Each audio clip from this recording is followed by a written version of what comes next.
जय श्री राम। आज से हम शुरू कर रहे हैं यूपी बोर्ड के क्लास 12 के फिजिक्स के 2024 के अनसोल्व पेपर्स को सोल्व कर।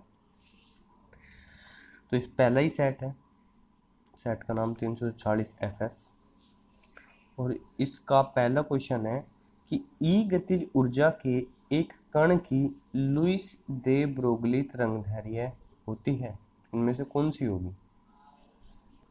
देखिए, दे ब्रोगली तरंगदैर्घ्य होती है लैम्डा इक्वल टू h/p, जहाँ पे जो h है वो है प्लांक नियतांक और p जो है वो है उस कण का संवेग। अब क्वेश्चन में क्या है, क्वेश्चन में संवेग ना होगा गतिज ऊर्जा है, तो हमको पता है संवेग का फॉर्मूला होता है p बराबर m इंटू वी, द्रव्यमान गुणा वेग, और गतिज ऊर्जा जिसको e से डिनोट किया है वो होता है 1/2 mv²। तो अगर हम इसको थोड़ा सा रीअरेंज करें, जैसे मैं इसमें अगर m² कर दूँ ऊपर और नीचे m से डिवाइड कर दूँ, तो मैं इसको लिख सकता हूँ 1/2 p²/m, या फिर संवेग p बराबर हो जाएगा √2me। ठीक है, 2m इधर मल्टीप्लाई में चला गया, फिर रूट ले लिया तो संवेग p बराबर 2me। तो ये फॉर्मूला भी हो जाएगा दे ब्रोगली तरंगदैर्घ्य का h/√2me। और ये पहला ही ऑप्शन है लैम्डा बराबर h/√2me, तो यही सही हो जाएगा। अब ख क्वेश्चन है कि एक इलेक्ट्रॉन का अनुगमन वेग vd है तथा विद्युत क्षेत्र की तीव्रता E हो, तो निम्नलिखित में से कौन सा संबंध ओम के नियम का पालन करता है।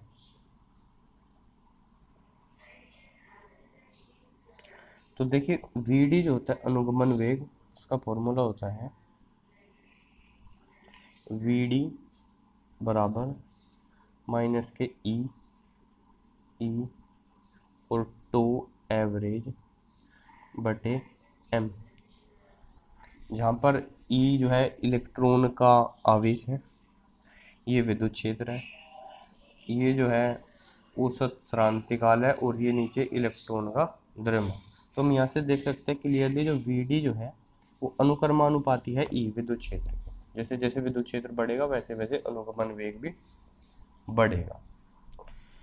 सो ऑप्शन नंबर जो थर्ड है वो सही हो जाएगा। अब अगला क्वेश्चन है कि परिकिरणित अल्फा कण का पथ होता है। परिकिरणित अल्फा कण का पथ क्या होता है। तो अगर हम रदरफोर्ड वाला एक्सपेरिमेंट देखें, तो थोड़ा सिंपल से देखें, सपोज दैट ये एक न्यूक्लियस है गोल्ड का और इधर से जो है अल्फा कण जा रहा है। ठीक है, सपोज दैट इनके बीच की जो डिस्टेंस है वो r है, तो ये इस पर प्रतिकर्षण बल लगाएगा, तो इधर जो है आवेश अल्फा कण के पास होता है 2e और इसका आवेश हो जाएगा Ze। तो इस पर प्रतिकर्षण बल लगेगा k 2e Ze/r²। और इस बल को अगर मैं न्यूटन की समीकरण है बराबर ma का प्रयोग करते हुए, ए त्वरण है, इसको md²r/dt², इसको अगर मैं सोल्व करूँगा, जो कि हमें सोल्व करना जरूरी अभी नहीं है क्योंकि उसमें थोड़ा सा हायर कैलकुलस लगेगा, तो सोल्व करके जो पथ आता है तो पथ आएगा अति परवलयाकार। ठीक है, क्या पथ आएगा, अति परवलयाकार, हाइपरबोला। तो परिकिरणित अल्फा कण का पथ होता है तो हम कह देंगे अति परवलयाकार। अगला क्वेश्चन है उत्तल लेंस की फोकस दूरी अधिकतम होती है नीले प्रकाश के लिए, हरे, पीले, लाल। तो देखिए, जैसे ये उत्तल लेंस है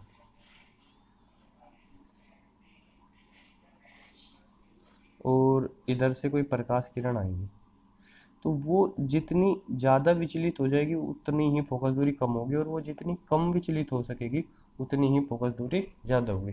तो लाल प्रकाश का विचलन सबसे कम होता है और जो बैंगनी है उसका विचलन सबसे ज़्यादा होता है। तो फोकस दूरी जो है वो सबसे अधिक जो होगी वो होगी लाल के लिए, और सबसे कम जो होगी वो होगी बैंगनी के लिए। इसने पूछा अधिकतम, तो अधिकतम फोकस दूरी होगी लाल प्रकाश के लिए। अगला क्वेश्चन है, पूछ रहा है यदि प्रत्यावर्ती धारा परिपथ में केवल संधारित्र हो तो परिपथ में वह शक्ति होगी। इसके लिए एक सिंपल सी चीज याद रखें, जब तक परिपथ में प्रतिरोध ना हो तब तक कोई शक्ति व्यय नहीं होगी। केवल जब प्रतिरोध होगा तभी शक्ति व्यय होगी। वो क्या होगी? I²RT। और आई क्या है यहाँ पर? यह है धारा का वर्ग माध्यम मूलमान, ठीक है, IR है। तो जब प्रतिरोध होगा केवल तभी शक्ति व्यय होगी, वरना शक्ति व्यय क्या होगा? P बराबर 0। अगला क्वेश्चन है, दो बिंदु आवेशों को वायु में एक निश्चित दूरी पर रखने पर उनके बीच 80 न्यूटन का बल लगता है। जब इन्हीं आवेशों को परावैद्युत माध्यम में इतनी दूरी पर रखते हैं तो 8 न्यूटन बल लगता है। माध्यम का परावैद्युतांक क्या होगा? देखो, अगर किसी भी माध्यम में जो बल लगता है, माध्यम में जो बल लगता है वो निर्वात या वायु में जो बल लग रहा है उसको K से डिवाइड कर दो, जो कि उसका क्या है? परावैद्युतांक है, ठीक है। या फिर हम उसका परावैद्युतांक K निकाल सकते हैं F0/Fm, m माने मीडियम में, ठीक है। तो ये 80 न्यूटन लग रहा था, ये 8 न्यूटन लग रहा है, तो वो कितना आ जाएगा? परावैद्युतांक 10 आ जाएगा। इसकी कोई मात्रक नहीं होगा, कोई विमा नहीं होगा, क्योंकि न्यूटन से न्यूटन मर जाएगा। तो K बराबर 10 जो होगा, दैट्स द ऑप्शन। अब नेक्स्ट क्वेश्चन है कि लेंस की वायु में फोकस दूरी एवं लेंस को द्रव में डुबोने पर उसकी फोकस दूरी का अनुपात ज्ञात कीजिए। मान लेते हैं कि लेंस का वायु के सापेक्ष अपवर्तनांक जो है वो n है और जो द्रव है उसका वायु के सापेक्ष अपवर्तनांक म्यू है। अब लेंस की जो वायु में फोकस दूरी होगी वो होगी 1/f = n-1 1/r1 - 1/r2। ये लेंस की फोकस दूरी का फॉर्मूला है। अब जब उस लेंस को जो है उस द्रव में डुबो देंगे तो उस द्रव के सापेक्ष लेंस का अपवर्तनांक हो जाएगा n/μ। तो तब उसकी फोकस दूरी 1/f' ये हो जाएगी n/μ - 1 1/r1 - 1/r2। अगर मैं इसको इक्वेशन 1 बोल के और इसको 2 बोल के और डिवाइड कर दूं तो ये तो पूरा का पूरा कैंसिल हो जाएगा, और ये क्योंकि सबसे नीचे चौथा टर्म सबसे ऊपर चला जाएगा, तो F'/F जो है वो हो जाएगा n-1/n/μ - 1, यानी कि n-1/n-μ, ठीक है, ये n-μ/μ, और ये ऊपर चला जाएगा तो हो जाएगा μ × n-1/n-μ। ये क्या है? ऊपर जो है वो है द्रव में लेंस की फोकस दूरी, नीचे है वायु में, लेकिन हमें उल्टा निकालना है। हमें निकालना है वायु में अनुपात उसका द्रव से, तो हमको F/F' निकालना है। तो क्या हो जाएगा? यही उल्टा हो जाएगा n-μ/μ × n-1।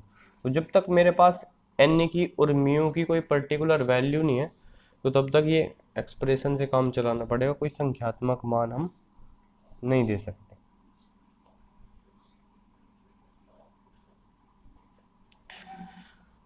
हाँ, अगर हम मान ले कि जो लेंस है वो कांच का बना हुआ है और जो द्रव है वो पानी है, तो फिर हम n की वैल्यू रख सकते हैं 3/2 और μ की वैल्यू रख सकते हैं 4/3, और ये वैल्यू इसमें रख के हम ऐसे वैल्यू निकाल सकते हैं, यानी इनका अनुपात निकाल सकते हैं। अब अगला क्वेश्चन है कि हाइड्रोजन परमाणु में इलेक्ट्रॉन की मूल ऊर्जा स्तर में आयनन विभव कितना होता है? तो देखिए, हाइड्रोजन परमाणु में जब इलेक्ट्रॉन अपनी मूल कक्षा यानी n = 1 में हो तो वहाँ पर उसकी ऊर्जा होती है -13.6 इलेक्ट्रॉन वोल्ट। अब यानी इस इलेक्ट्रॉन को अगर मुझे इसके नाभिक के प्रभाव से बाहर निकालना है तो मुझे ऊर्जा कितनी देनी पड़ेगी? मुझे ऊर्जा देनी पड़ेगी 13.6 इलेक्ट्रॉन वोल्ट।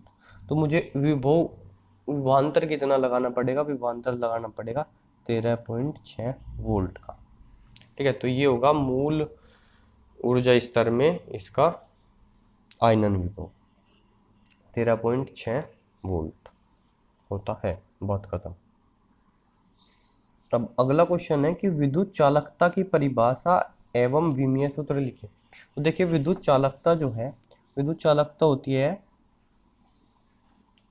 धारा घनत्व J और विद्युत क्षेत्र का अनुपात। तो हम लिख सकते हैं धारा घनत्व और विद्युत क्षेत्र का अनुपात विद्युत चालकता होती है, ये होगी परिभाषा।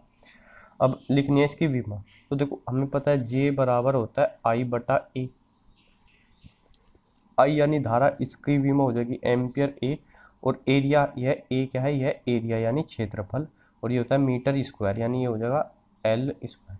यानी ऊपर विमा हो जाएगी AL-2, ये ऊपर चला जाएगा।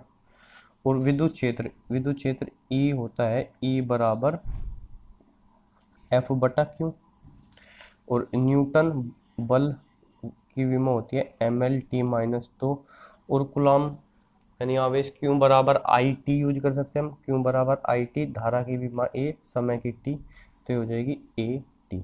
तो विद्युत क्षेत्र की विमा हो जाएगी ML-T-3 और A-1। तो ऊपर जो है, ऊपर आ जाएगा AL-2 और नीचे हो जाएगा ML-T-3 A-1। अब इनको, नीचे वालों को ऊपर लेके जाएंगे तो ये हो जाएगा M-1, L-1 जाएगा, -2 पहले से ही है तो L-3 हो जाएगा, और जो है T3 हो जाएगा, और A-1 ऊपर प्लस हो जाएगा तो A2 हो जाएगा।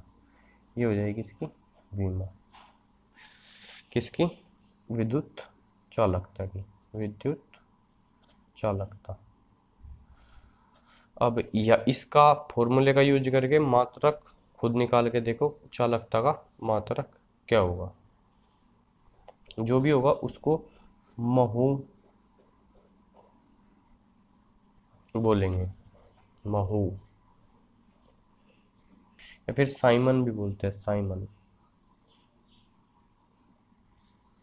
ये ओम के नाम है, उसी को जॉर्ज साइमन ओम नाम था पूरा। तो ओम चला गया प्रतिरोध के लिए, महू आ गया चालकता के लिए। अगला क्वेश्चन है कि प्रत्यावर्ती धारा परिपथ में प्रयुक्त अमीटर धारा के किस मान को व्यक्त करता है। तो प्रत्यावर्ती धारा परिपथ में जो अमीटर है वो धारा के वर्ग माध्य मूलमान IRMS वैल्यू को दर्शाता है। किसको, वर्ग माध्य मूलमान IRMS वैल्यू, इसको नापता है अमीटर प्रत्यावर्ती धारा परिपथ में।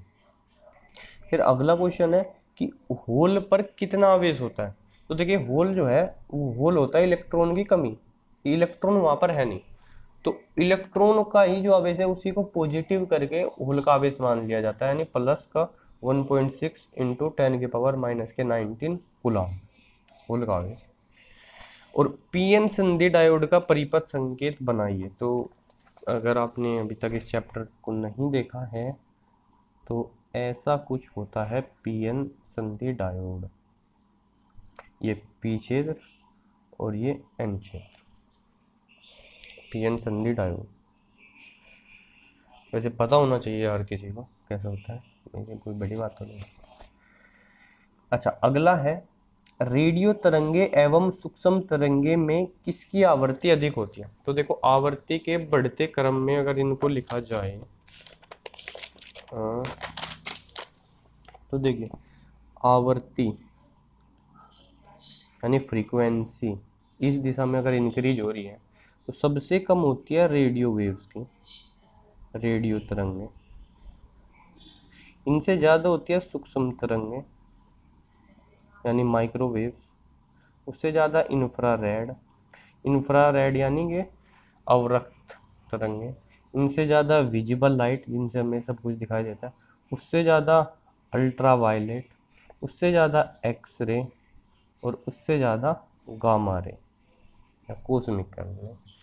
तो इस हिसाब से देखें तो सबसे कम किसकी है, रेडियो तरंगे। तो इनमें और इनमें तुलना करें तो ज़्यादा आवृत्ति किसकी है, सूक्ष्म तरंग। अगर हम तरंग दैर्घ्य की बात करें तो यही जो है क्रम उल्टा हो जाएगा, मतलब रेडियो तरंगों की तरंग दैर्घ्य सबसे ज़्यादा, फिर ये ऐसे। फॉर्मूला क्या होता है इनका आपस में, तो देखो आवृत्ति जो होती है वो होती है C/λ। C इनका वेग जो कि प्रकाश के वेग के बराबर होता है, क्योंकि प्रकाश भी खुद क्या है एक विद्युतचुंबकीय तरंग ये है, और बटे में लैम्बडा यानी तरंगदैर्घ्य, ये आवर्ती है। न्यू से भी लिखते हैं कहीं कहीं, मतलब न्यू से भी, एफ से भी, जो भी मन करे। ये आवर्ती है। क्लियर नहीं आ रहा सर। ये प्रकाश का वेग 3 × 10⁸ मीटर पर सेकेंड, और ये क्या है, तरंग दैर्घ्य यानी वेवलेंथ। ठीक है, तो जिसकी ज़्यादा वेवलेंथ होगी उसकी फ्रीक्वेंसी कम होगी। इनकी वेवलेंथ सबसे ज़्यादा है, इनकी फ्रीक्वेंसी सबसे कम है। जिसकी तरंग दैर्घ्य सबसे कम होगी उसकी फ्रीक्वेंसी सबसे ज़्यादा होगी, दैट वे।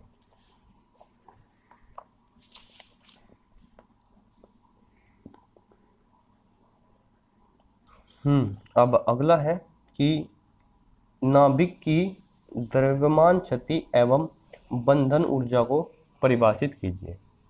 तो देखो, जो नाभिक है, नाभिक क्या होता है, हमें पता है नाभिक बनता है प्रोटॉन्स और न्यूट्रॉन से।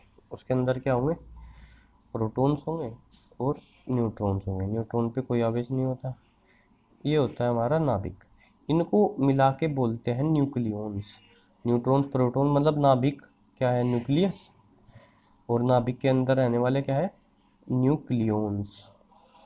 तो अब देखो, अगर मैं पूरे नाभिक का द्रव्यमान देखूं, पूरा का पूरा जो नाभिक है, और अलग अलग न्यूक्लियॉन्स का द्रव्यमान लिखूं और उनको जोड़ूं, जैसे कि समझो कि भाई 10 प्रोटॉन है और 10 न्यूट्रॉन है। मैं देखूं कि एक प्रोटॉन का जो है द्रव्यमान इतना होता है, जो भी है वैल्यू, उसमें 10 की गुणा करूं, और एक न्यूट्रॉन का इतना होता है भाई, उसमें 10 की गुणा करूं और जोड़ूं, और देखूं कि भैया इतना आया है द्रव्यमान। और फिर नाभिक का देखूं तो नाभिक का उससे कुछ कम होता है। यानी जो नाभिक का द्रव्यमान होता है, नाभिक का द्रव्यमान वो कम होता है किससे, उसके न्यूक्लियनों के द्रव्यमान से। और जो ये कमी है, जितनी कमी है, उसी को बोलते हैं हम द्रव्यमान क्षति, यानी जो इनका अंतर होता है। यानी अगर इसको m बोलूँ, इसको m डैश बोलूँ, जो भी मर्जी है न्यूक्लियनों के, तो m डैश माइनस m जो है, उसको डेल्टा m बोल देते हैं, वही क्या है, द्रव्यमान क्षति। यानी न्यूक्लियनों के द्रव्यमान में से नाभिक का द्रव्यमान घटाऊं तो जो अंतर है वही क्या है, मेरा द्रव्यमान क्षति। अब बंधन ऊर्जा क्या होती है, बंधन ऊर्जा, जैसे कि ये नाभिक एक बना हुआ है, इसमें प्रोटॉन है, न्यूट्रॉन है। अब इन सबको एक दूसरे से अलग अलग करना है, तोड़ना है, तू हट, तू अलग, तू इधर उधर, सबको अलग अलग बिखराना है, एक दूसरे से अलग अलग करना है। तो नाभिक से न्यूक्लियनों को अलग अलग करने में जो ऊर्जा खर्च होती है, वही क्या होती है, हमारी बंधन ऊर्जा होती है। यानी नाभिक के न्यूक्लियनों को अलग अलग करने में एक दूसरे से, या यूँ कहे कि अनंत दूरी, अनंत दूरी का मतलब है जहाँ वे एक दूसरे पर बल ना लगा सके, समझे, कि मतलब अब दूर दूर हो गए एक दूसरे से, तो उसी को क्या बोल देंगे, बंधन ऊर्जा। उनको अलग अलग करने में, दूर ले जाने में एक दूसरे से जो भी ऊर्जा हमें खर्च करनी पड़ेगी, वो दूर जाना नहीं चाहते, एक दूसरे से प्रेम करते हैं, लेकिन हम ताकत लगा के भगा देंगे। तो जो ऊर्जा हमें खर्च करनी पड़ेगी वो होती है बंधन ऊर्जा। और जो बंधन ऊर्जा होती है वो जो द्रव्यमान क्षति है इंटू c², यही होती है हमारी बंधन ऊर्जा। ये क्या है, बंधन ऊर्जा है, E बंधन ऊर्जा, और ये क्या है, द्रव्यमान क्षति, द्रव्यमान क्षति। यानी कि जो कम द्रव्यमान कम हो गया, वो ऊर्जा के रूप में उन न्यूक्लियनों को क्या है, आपस में बांधे हुए हैं। हमें बाहर से उतनी ऊर्जा देनी पड़ेगी, तो फिर क्या कर सकते हैं हम, उन न्यूक्लियनों को अलग अलग कर सकते हैं। तो द्रव्यमान क्षति क्या होगी कि नाभिक का द्रव्यमान न्यूक्लियनों के द्रव्यमान से कुछ कम होता है, और ये कमी क्या होती है, द्रव्यमान क्षति होती है। बंधन ऊर्जा, उन न्यूक्लियनों को एक दूसरे से अलग अलग करने में जो ऊर्जा खर्च करनी पड़ेगी, वो होगी मेरी बंधन ऊर्जा। अब अगला क्वेश्चन है कि क्राउन कांच से द्विअवतल लेंस बनाना है, लेंस के पृष्ठों की त्रिज्या जो है कितनी रखी जाए कि क्षमता इतनी हो जाए, क्राउन कांच का अपवर्तनांक कितना है। तो इसमें वही अभी जो हमने कांच की फोकस दूरी का फॉर्मूला बताया था वही यूज होगा। कांच की नहीं, थोड़ी लेंस की, कांच की क्या फोकस दूरी है, लेंस की फोकस दूरी है। तो म्यू -1 या n-1 जो भी आप लिखोगे, इसी को वायु के सापेक्ष मानो 1/r1 माइनस 1/r2। अब देखो द्वि अवतल का मतलब हो जाता है जब r1 और r2 दोनों बराबर हो, और अवतल के लिए यहाँ पर फॉर्मूले में बस -2/r कर देना है, ठीक है, दैट्स इट, ये हो गया द्वि अवतल के लिए। ओके, तो अभी 1/f की वैल्यू क्या है, देखो क्षमता दी है इसने हमें, P बराबर -2.5 डायोप्टर, और जो P की वैल्यू होती है P बराबर होता है 1/f, f को जब मैं मीटर में लूँ, ठीक है, तो यही 1/f की वैल्यू होगी -2.5। यहाँ पर म्यू की वैल्यू 1.65 है, उसमें से 1 घटती हुई, ये क्वेश्चन मैंने पहले कर दिया है, इसलिए इसको थोड़ा जल्दी में कर रहा हूँ, पहले कर दिया, मतलब इस क्वेश्चन की वीडियो ऑलरेडी पड़ी हुई है, ऐसे एक दिन मन कर रहा था तो सोल्व करके डाल दिया था। तो 1.65 में से एक कम करेंगे तो 0.65 इंटू -2/r, इसको सोल्व करेंगे काट पीट करके, तो r की वैल्यू आ जाएगी, r यहाँ से आ जाएगा 0.52 मीटर, और उसको सेंटीमीटर में बदलोगे तो 52 सेंटीमीटर ये आ जाएगा, ठीक है, थोड़ा बहुत जोड़ घटा गणा भाग बताते ही हैं। ओके, इसकी वीडियो डाली थी मैंने अच्छे से, अगर अच्छे से देखना है तो ये देख लो, लिंक चिकाने कैसे कैसे काट पीट करके 52 कैसे आता है।